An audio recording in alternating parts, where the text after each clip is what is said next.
Conférence de presse des anciens élèves du lycée Mohamed Arissani sur les impacts des réseaux sociaux. Les détails avec Désiré Bieningon et Floris Mapangou dans ce journal. Journal où nous parlerons également du point de presse de Paul Kessani, candidat à la prochaine élection de la Ligue de football de l'Estuaire, qui dénonce déjà des irrégularités observées avant le scrutin. Nous allons l'écouter dans cette édition d'information. Mesdames et messieurs, nous parlerons également de la grève des agents du Méridien Rendama qui ont passé la nuit du jeudi à vendredi à la Belle Étoile devant leur siège de glace. Voilà ce qui va constituer l'essentiel de votre édition d'information dont je me fais le plaisir de vous présenter à toutes et à tous. Bonsoir. En ouverture, mesdames et messieurs, on parle de la conférence de presse de l'Association des anciens élèves du lycée Mohamed Arissani ce vendredi 4 juin 2021 dans le 6e arrondissement de Libreville. Au programme, l'impact des réseaux sociaux sur la jeunesse gabonaise. Pour plus de précisions, retrouvons Désiré Bieningon sur ces images de Floris Mapangou. L'Association des anciens élèves du lycée Mohamed Arissani de Libreville ont tenu une conférence ce jeudi 4 juin au sein de leur établissement. Cette conférence avait pour but de sensibiliser la jeunesse gabonaise sur l'impact des réseaux sociaux dans leur vie. Verda Venrita nous édifie sur le choix de ce thème. Alors, nous avons choisi ce thème parce que nous avons estimé que les réseaux sociaux font un gros dégât ces derniers temps sur la jeunesse gabonaise. J'en veux pour preuve la dernière sortie des lycéens il y a quelques mois qui s'étaient dénudés et qui ont fait la une des journaux. Donc avec le groupe, nous nous sommes dit qu'il nous appartenait en tant qu'aînés de venir sensibiliser nos petits frères et nos enfants d'ailleurs sur cette question d'utilisation des réseaux sociaux. Parce que finalement les enfants, ils utilisent les réseaux sociaux. Ils ont au départ l'envie de jouer, en réalité, de se faire voir, mais ils ne réalisent pas qu'ils peuvent gâcher leur vie en un mois. Boursier Chibinda, invité spécial de cet événement, explique ici l'objet de sa présentation sur l'impact des réseaux sociaux chez les jeunes. Il était question essentiellement d'indiquer à ces jeunes comment on se comporte sur les réseaux sociaux dès lors que on se met sur la toile, on va acquérir ce qu'on appelle une nouvelle identité, une identité numérique. Et c'est cette identité numérique qui aujourd'hui est à la base de tous les impacts qu'on peut observer. Donc les effets néfastes, aussi bien sur la santé mentale que physique de ces jeunes apprenants. Donc il était question pour moi de faire l'éclairage sur ces questions et de pouvoir donner aussi des outils à ces jeunes de pouvoir se prémunir des risques qu'ils peuvent rencontrer sur Internet et notamment sur l'utilisation des réseaux sociaux. C'est-à-dire que les réseaux sociaux ont un impact sur la santé mentale. Et sur cet impact, il y a notamment la détérioration de cette santé mentale qui fait en sorte que parfois, lorsqu'on est utilisateur actif ou intensif sur ces réseaux sociaux, on va être amené à prolonger les heures de connexion et se retrouver à faire parfois de longues nuits et se retrouver à l'école en définitive fatigué, épuisé et incapable de pouvoir répondre en classe. Au sortir de cet échange, les élèves ayant pris part à cette conférence expriment leurs sentiments. J'ai retenu que nous ne devons pas trop veiller tardivement, juste pour regarder des messages, des choses qui ne nous instruisent pas, qui gaspillent nos santé, qui nuisent à nos santé. J'ai aussi retenu que nous ne devons pas trop passer de temps sur les réseaux sociaux parce que ça nous perd parfois le temps pour les études. Nous ne pensons plus à notre étude, donc on laisse, des fois on a des devoirs au lendemain, mais on n'étudie pas à la veille, on passe le temps sur les réseaux sociaux, très tardivement on ne dort pas.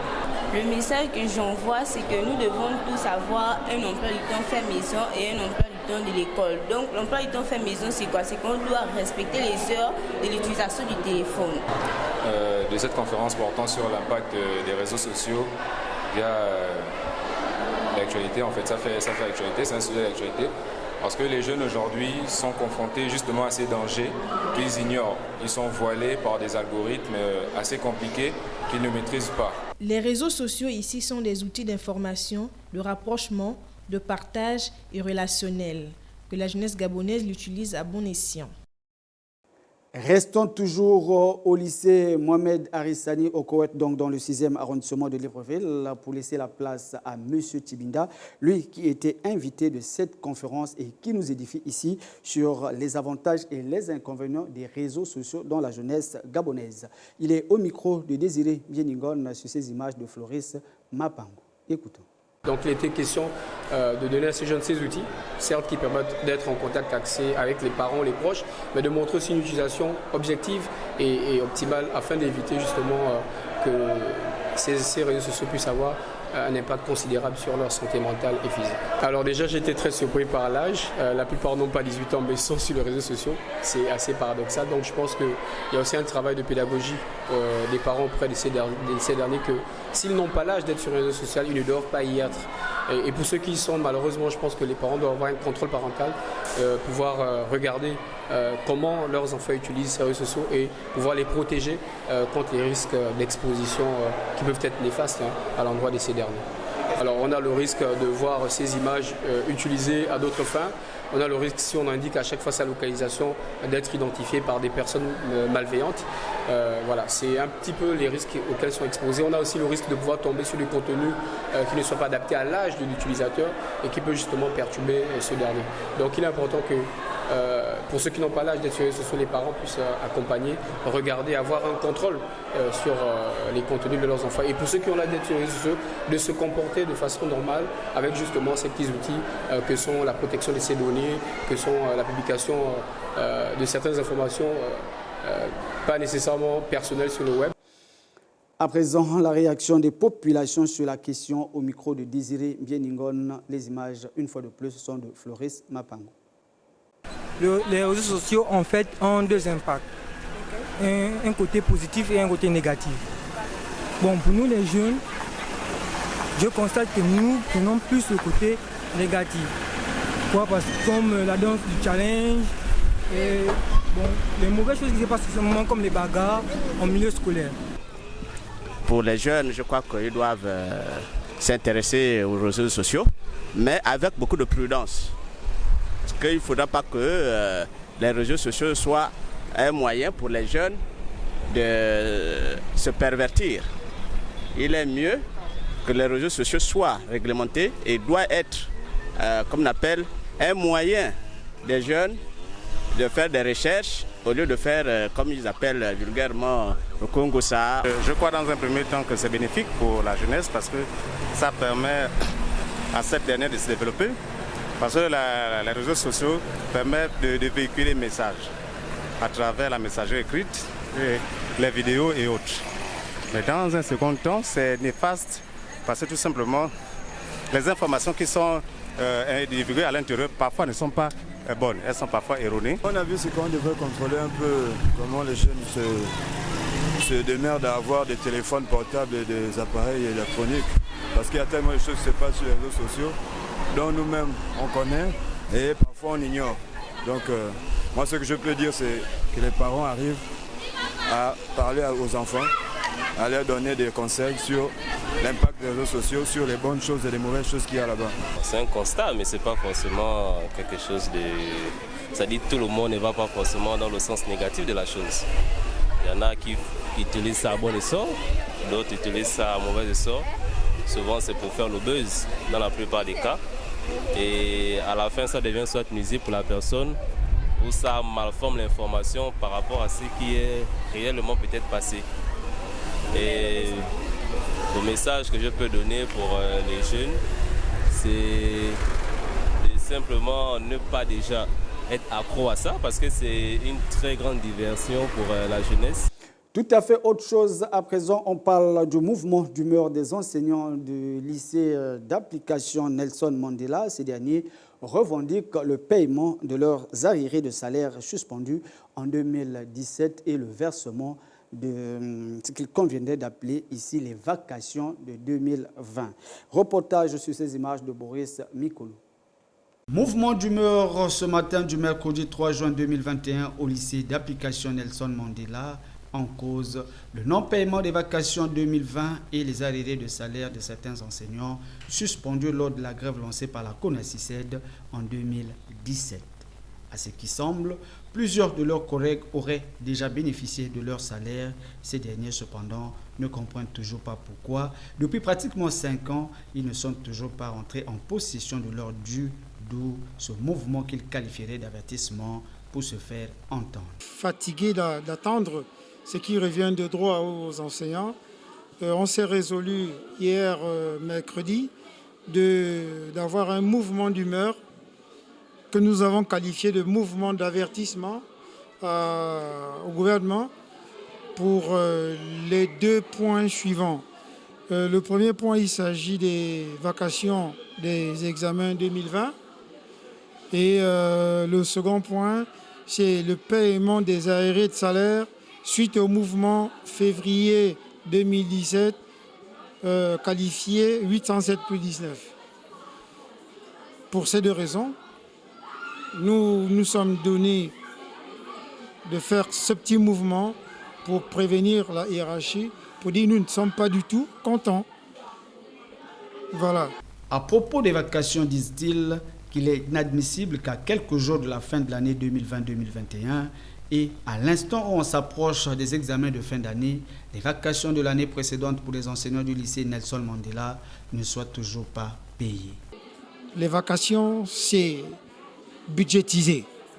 Quand vous posez la question, est-ce qu'on a besoin d'écrire pour avoir des vacations? C'est budgétisé, on n'a pas besoin de ça. Cela concerne les vacations du bac de 2020. Et là où le bas blesse, c'est surtout les retards observés dans le paiement des arriérés de salaire suspendus en 2017. Pour les salaires du mouvement 807+19, on a adressé des courriers et des courriers à la hiérarchie, à qui de droit pour entrer dans nos dus. Ce qui n'a jamais été fait. Et nous sommes d'ailleurs en colère contre cette injustice parce que nous étions 807+19. Quand on dit 807+19, 807 à Libreville et 19 dans le Gouévino. Beaucoup ont été payés, ils ont été payés à majorité. Aujourd'hui, nous restons une 60aine qui n'avons pas été payés pour 3 établissements, à savoir le lycée d'application Nelson Mandela, le lycée national Léomba et le lycée Paul Indjedjen Godjou. Pourquoi cela? On ne sait jamais pourquoi. Alors, il nous a quand même revenu que les autres avaient été payés parce qu'ils avaient fait du bruit de la CONACYSED, ils ont été tous payés et nous, on n'a jamais été payés. Nous, ce n'est pas un syndicat, nous, c'est le collectif d'enseignants, on demande de rentrer dans nos dus. En 2017, il y a eu un mouvement de grève dans tout le pays qui avait été lancé par la CONACYSED. Et par rapport c'était à la PIP, 2015, quelque chose comme ça, voilà, et les structures, voilà, le matériel, voilà, dans les écoles. Et après cette grève, suite à cette grève, le gouvernement, par le biais du ministre, avait décidé de nous suspendre les salaires. Et ce n'était pas tous les enseignants, c'était certains. Maintenant, après une décision aussi ministérielle, politique, et le ministre, à l'époque, c'était Nadine Patricia Anguillet, madame, qui avait décidé de nous restituer les salaires. Et cette restitution avait commencé en 2018. Ils avaient commencé à restituer les salaires coupés aux enseignants. Donc, je crois, janvier 2018, février, mars, avril, jusqu'en mai 2018, les salaires étaient restitués. Et ils ont arrêté. Jusqu'à aujourd'hui, voilà, beaucoup sont restés en rade. Beaucoup d'enseignants sont restés en rade, sans salaire. Nous avons essayé de relancer le dossier auprès des ministres qui sont passés à l'éducation nationale. Bon, maintenant cette année, nous avons encore relancé le dossier auprès du ministre Daouda. Et effectivement, il a pris à bras le corps le dossier. Et le dossier avait été relancé, je crois, avait été envoyé au budget. Le budget avait été traité jusqu'à la solde. Jusqu'à aujourd'hui, nous n'avons pas encore reçu ces salaires. Ici à Mandela, nous sommes au nombre de 22. Au lycée Léomba, je crois qu'ils sont à 24. Et au lycée d'État aussi. Il y a aussi un bon nombre là-bas. Donc c'est un peu ça le problème. Juste après ce mouvement, l'oreille de la hiérarchie n'est pas restée indifférente face aux cris de ces enseignants qui ont été reçus par le secrétaire général du ministre des tutelles qui leur a rassuré de la volonté gouvernementale de résoudre la situation au plus vite vu que leur dossier était déjà en cours. Et il est important de préciser que après, suite à ce mouvement de grève, notre proviseur a été appelé par le secrétaire général du ministère qui a demandé à nous rencontrer. Nous nous sommes déplacés sur place, une bonne petite délégation de 5 personnes. Et nous avons eu une petite séance de travail au cours de laquelle le secrétaire général du ministère nous a présenté les documents de relance qui ont été faits aux différents ministères qui s'occupent. Vous savez, généralement, les problèmes d'éducation nationale ne sont pas résolus uniquement par le ministère. Et donc, il nous a montré les différents courriers en disant qu'il croyait qu'on était déjà rentré dans nos dûs. Et qu'à cela ne tienne, il va relancer le courrier et nous nous sommes donc donné rendez-vous jeudi prochain pour avoir la suite de ce qui va être fait. À l'instant où nous devions quitter les lieux, le calme était déjà revenu et les enseignants avaient retrouvé les salles de classe au grand bonheur des apprenants. Plus de peur que de mal, l'atmosphère est restée calme depuis ce matin au lycée Nelson Mandela. Nous allons écouter à présent le représentant des enseignants mécontents. Il est au micro de Boris Mikolo.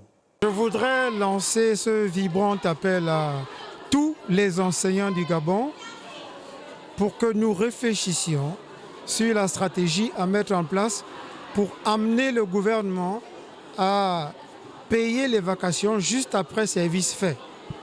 Et ceci suite à un constat. Le constat, il est alarmant.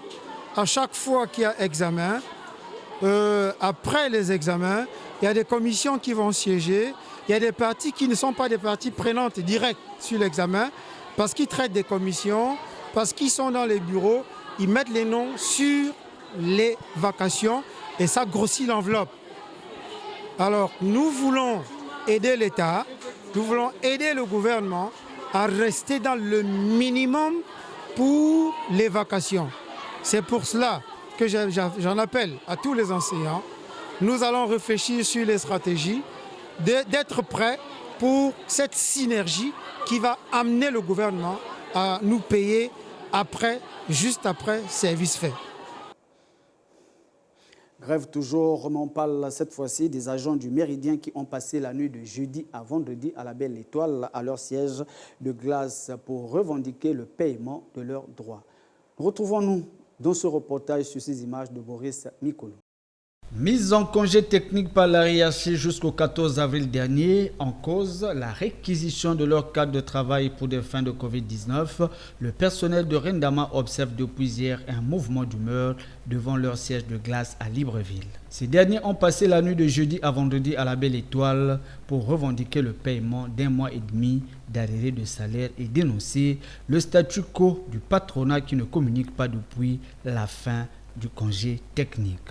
Après le 14 avril, on suppose que, puisque le congé technique allait jusqu'au 14 avril, après le 14 avril, donc le 15, on devait reprendre nos activités. Le 15 avril, on devait reprendre les activités parce que le congé technique allait jusqu'au 14 avril. Voilà. Mais le 15 avril, nous nous sommes présentés tous à notre lieu de travail. Et malheureusement, à notre grande surprise, tout était barricadé. Tout était barricadé. Et nous l'avons fait constater par un huissier de justice. Au sorti de là, nous avons interpellé notre tutelle.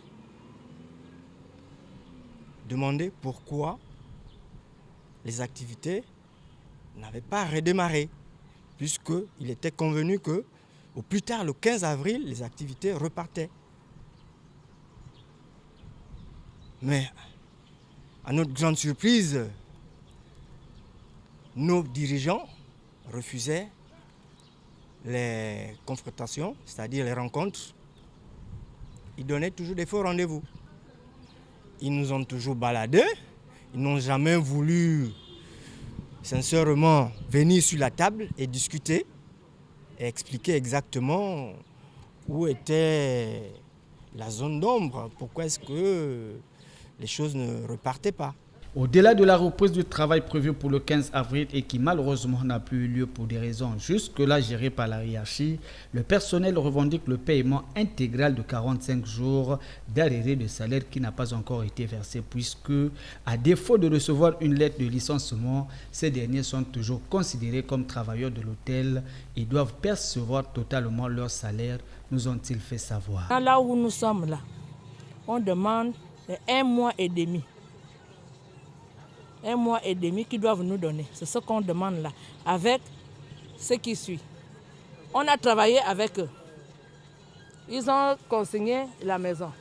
Après, on n'a pas repris le travail. Quand tu fais un travail avec quelqu'un, c'est sur contrat, non? Maintenant, le contrat n'est pas encore terminé. On va rester à la maison comment? Est-ce qu'ils nous ont payé? Ils ne nous ont pas encore payé. Le jour qu'ils vont nous payer, c'est le jour-là qu'on serait à la maison. Tant qu'on n'est pas encore payé, on sera toujours là. Quand le congé technique est terminé, on nous a demandé de venir ici, là, nous tous, pour venir commencer le travail. On est venu ici, là. Donc, quand on est venu, on considère qu'on travaille toujours ici. Donc, on a compté du 14 au 30. Et avec tout le mois qu'on finit là. Donc ça fait 45 jours qu'ils doivent nous payer. Ils doivent nous payer ça intégralement. Il n'y a pas à dire qu'on va donner 100 francs, ils doivent nous payer ça intégralement en attendant qu'ils nous donnent tous nos droits. C'est ce qu'on attend de notre hiérarchie, de nous payer les 1 mois et demi. Et puis, le processus du plan social continue. Selon toute ressemblance, les délégués du personnel seraient en négociation avec la hiérarchie pour discuter principalement du paiement d'1 mois et demi d'arrêt de salaire et le plan de carrière qui reste pour eux un mystère.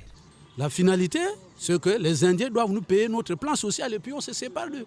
Mais puisque le licenciement est déjà là, ils ont écrit ça sur un papier là que les délégués sont venus nous faire compte rendu.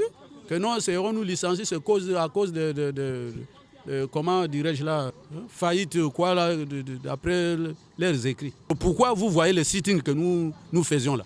C'est pour que on nous paye notre plan social et puis chacun va se débrouiller avec ce qu'il aura. La situation, elle est encore au niveau je peux dire, des négociations.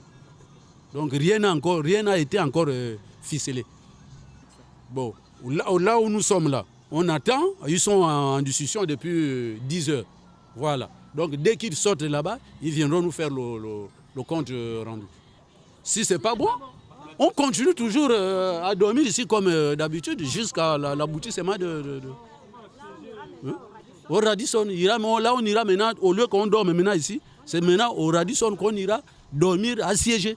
Et comme nous l'avions indiqué plus haut, à l'instant où nous levions l'encre, les délégués étaient en négociation avec le patronat à la Direction générale du travail. Dans tous les cas, les prochaines heures décisives nous donneront l'issue de ces négociations.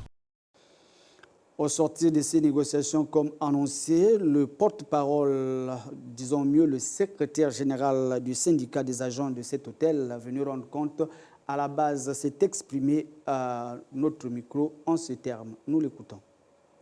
Nous sommes fiers de dire merci à l'administration du travail qui est chargée de réguler le monde du travail dans notre pays.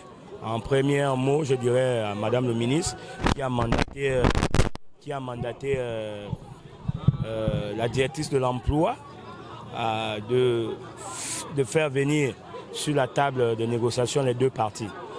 Donc ce matin, à 10 h, nous étions conviés puisque nous devions déclencher le mouvement de grève puisque nous avons depuis plus d'une semaine commencé un piquet de grève qui s'étendait sur toute la période du préavis.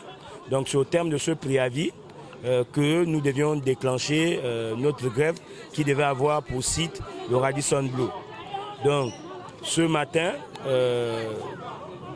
la direction de l'emploi nous a accordé ces locaux avec l'employeur afin d'échanger et de savoir quelle était la situation et pourquoi le préavis de grève, l'employeur n'a pas accepté que l'on se mette sur une table afin de trouver une sortie de crise dans cette situation. Donc c'est après multiples échanges, nous nous sommes accordés car autour du licenciement d'ordre économique qui a été prononcé, il y a certains préalables que nous avons demandé d'abord que ces préalables soient d'abord résolus avant que nous n'arrivions au process du licenciement pour motif d'ordre économique. Et ces préalables sont les préalables liés au salaire. Vous savez que le salaire a un caractère alimentaire, donc il est d'abord tout à fait normal d'abord que l'employeur s'acquitte d'abord de nos salaires jusqu'au jour aujourd'hui qui n'a pas versé. Donc l'employeur a pris l'engagement dans les jours qui viennent de pouvoir s'acquitter de ce devoir. Donc cet après-midi, nous sommes venus rendre compte à l'Assemblée de ce qui a été dit et nous avons demandé le mouvement de grève.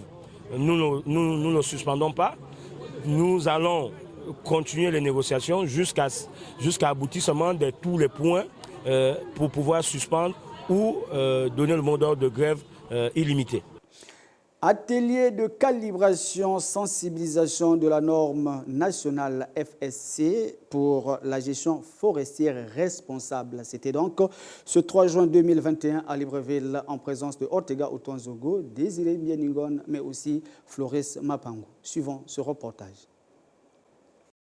Réunis autour d'une table pour réfléchir sur la compréhension pratique des exigences de la nouvelle norme nationale FSC pour la certification des forêts de la République gabonaise. Les experts forestiers apportent le bien fondé de cette rencontre qui s'est tenue ce 3 juin dans un hôtel de la place. Alors l'objectif de la rencontre, c'est de faire la vulgarisation de la norme nationale FSC, de quelle est la cible, quel est le niveau d'exigence et quel est l'objectif de cette norme. C'est expliquer de manière détaillée à chacune des parties prenantes pertinentes du secteur les exigences liées, les exigences du FSC contextualisées au niveau national. Auparavant, les forêts étaient utilisées de manière désordonnée. Désormais, avec l'arrivée de la nouvelle norme, elle permettra d'attester que tous les opérateurs économiques qui se sont inscrits sur le management durable dans le processus de certification sont dans un système fiable qui permettra de rendre les produits concurrentiels au niveau international. Le label FSC est un outil à la fois économique et écologique. Donc si nous sensibilisons aujourd'hui, parce que pour que les forêts soient attestées qu'elles sont gérées de façon durable et responsable, il faut un référentiel. Et pour que le référentiel soit adapté au contexte gabonais, nous avons donc contextualisé les principes et critères du FSC pour en faire une norme nationale. Donc, nous sommes donc arrivés à un référentiel qui va être utilisé par tout auditeur pour attester que les forêts gabonaises sont gérées de façon durable, sont gérées de façon responsable. Et que les produits qui sont issus de ces forêts ce sont des produits qui se vendront sur le marché sans être contestés par les systèmes d'alerte comme les ONG ou d'autres parties prenantes qui peuvent décrier ces produits sortant de nos forêts. En fait, le FSC pendant des années utilisait une norme qui était basée dans le bassin du Congo sans forcément prendre en compte les spécificités du Gabon. Et donc, en 2015, le FSC a décidé de faire coller les exigences avec le contexte national. La norme s'applique à toutes les opérations forestières jusqu'aux forêts communautaires. Enfin, comme nous le disions en début de cette édition d'information, on parle sport dans ce journal avec l'ancien international gabonais de football Paul Kessani, ancien capitaine de Panthers qui lui est candidat à la Ligue de football de l'Estuaire et qui a tenu un point de presse ce vendredi en après-midi à Libreville. Point de presse au cours duquel l'ancien capitaine des Panthers dénonce les anomalies constatées avant même l'organisation de cette élection. Nous l'écoutons sur ces images de Boris Mikolo. Moi, j'essaie de mettre en lumière toutes les irrégularités parce que je pense que notre pays, aujourd'hui, a impulsé avec les plus hautes autorités du pays. Madame le Premier ministre était lors des assises en Ngondje, le Premier ministre a donné le ton, le président de la Fédération a donné le ton. On ne peut plus se permettre aujourd'hui de pouvoir bafouer les textes, quel que soit le type d'organisation qu'on veut faire. Là, on est dans une élection pour la légitimité du futur candidat et puis surtout pour pouvoir justement donner des garanties à tout, donner les chances à tout le monde. Je crois aujourd'hui que les plus hautes autorités doivent pouvoir faire en sorte que le COMEX actuel fasse marche arrière et puis que les conditions des élections soient faites de telle sorte que les statuts soient respectés. Moi, c'est tout ce que je demande. Je suis venu faire une simple déclaration pour dire que nous avons aujourd'hui, si vous voulez, une violation des textes. Vous avez un code électoral qui a été présenté, qui n'a jamais été adopté en congrès. Vous avez un code électoral qui est en contradiction avec les statuts de la Ligue de football. Vous avez un code électoral qui est en contradiction avec le code électoral de la FEGAFOOT qui s'applique normalement aux ligues. Donc on a mis en place une commission électorale qui a été nommée, choisie par le COMEX actuel en lieu et place du Congrès. Vous savez que dans l'esprit de la FIFA, on dit qu'il faudrait que la commission électorale soit mise en place en général 6 mois avant, c'est-à-dire à l'Assemblée générale qui précède l'élection. Et dans les statuts, c'est bien écrit. Si vous violez ces dispositions, on doit vous recadrer. Et les seules personnes qui peuvent recadrer aujourd'hui la Ligue de football de l'Est-UR, ce sont les autorités qui sont au-dessus, c'est-à-dire la Fédération gabonaise de football d'abord, le ministre des Sports aussi, donc à travers la Direction générale des sports, ou la Direction provinciale des sports, parce que nous venons, il n'y a pas longtemps, il y a quelques semaines, de travailler, de réfléchir. Vous savez tous ce que moi, j'ai toujours été pas très motivé pour des assises sans avoir au préalable fait un audit. Mais je suis quand même parti parce que je crois à la sincérité de ces réformes. Et quand on fait des réformes audacieuses et qu'on fait des propositions parce qu'on veut désormais que les règles, les textes soient respectés, il y en a qui veulent tirer ça vers le bas, c'est pas normal. Aujourd'hui, je suis venu vous dire simplement qu'il y a une violation des statuts. J'attends la réaction de nos autorités. Mon conseil au Gabon et à Paris, au barreau de Paris, prendra attache avec les autorités si jamais il n'y a pas de réaction. Et puis, on verra dans les jours qui suivent. Mais on ne peut pas aller aux élections dans les conditions qui nous sont présentées. Le chronogramme actuel même des élections, tel qu'il est présenté, ne peut même pas permettre à quelqu'un... Il est violé par les statuts. Comment voulez-vous qu'on aille aux élections? Il faut qu'un candidat ait la possibilité, pendant la période qui est donnée, de pouvoir consulter l'ensemble des acteurs du football. Il n'y a pas que ceux qui composent le collège électoral. On a eu le temps, c'est vrai, pendant des années, mais vous savez que quand l'élection est donnée, c'est à ce moment-là que les gens peuvent ouvertement vous rencontrer. Donc je pense aujourd'hui que les autorités doivent pouvoir...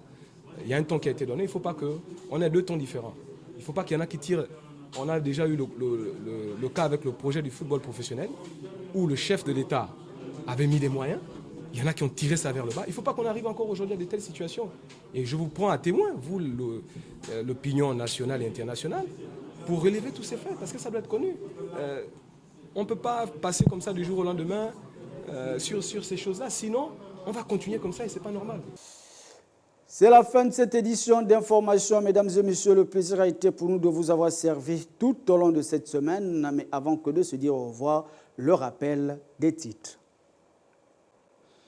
Conférence de presse des anciens élèves du lycée Mohamed Arissani sur les impacts des réseaux sociaux, dont les détails vous avez eu avec Désiré Ndiéningon et Flores Mapango.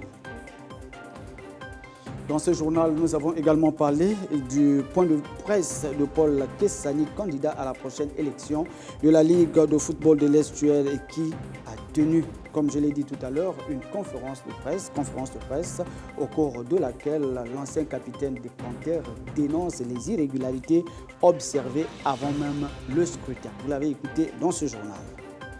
Nous avons également parlé de la grève des agents du Méridien qui ont passé la nuit de jeudi à vendredi à la Belle Étoile à leur siège de glace. Voilà donc ce qui a constitué la l'ossature de votre édition d'information dont je me suis fait le plaisir de vous présenter en ce week-end. Mesdames et messieurs, le plaisir, je l'ai dit, a été pour nous de vous avoir servi tout au long de la semaine. Je n'étais pas seul, j'ai bénéficié de la dextérité et de la collaboration de toute l'équipe de la radio-télévision Hermon. Lundi, à la même heure, nous serons ensemble. D'ici là, portez-vous bien.